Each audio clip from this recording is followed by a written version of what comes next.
Hi, I'm Mrs. Hawkins, and I'm here to talk to you today about diction, purpose, and audience.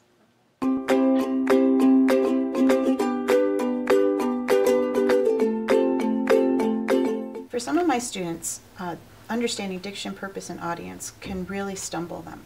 They try to figure out what's the difference between their word choices and who's listening, who's reading.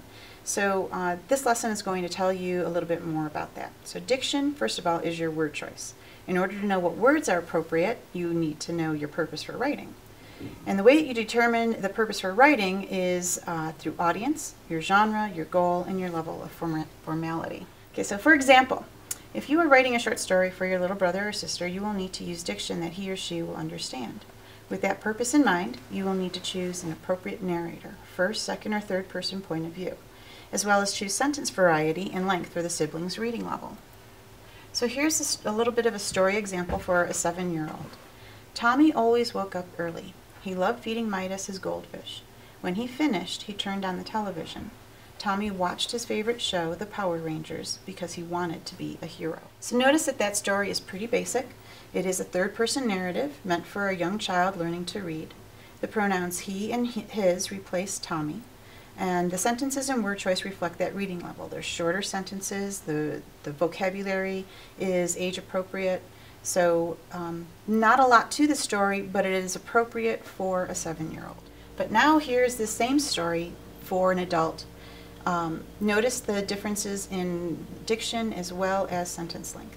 So Thomas hated sleeping in. His intrinsic need to be noble encouraged Thomas to choose responsibility over indolence.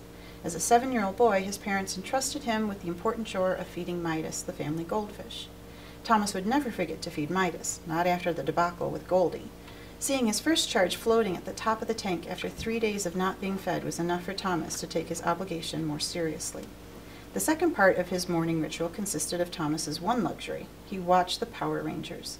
In essence, the Power Rangers was not frivolous play. Thomas studied the behaviors of these heroes so that one day he too could become a hero. Now notice in that story, first of all, that it's the same person point of view, third person.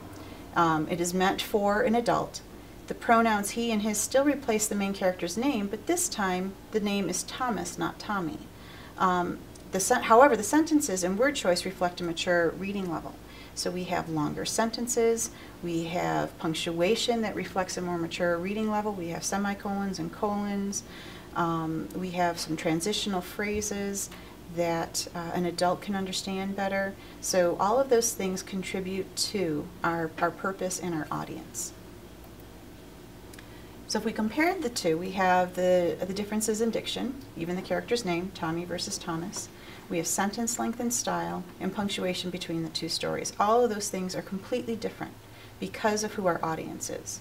A young child who is learning to read needs simpler words and sentence length, and an adult needs more depth of character development to keep his or her interest. So now, understanding the form and function of diction, your purpose for writing, and your audience will improve all elements of your writing. Thank you for watching, and let me know if you have any questions.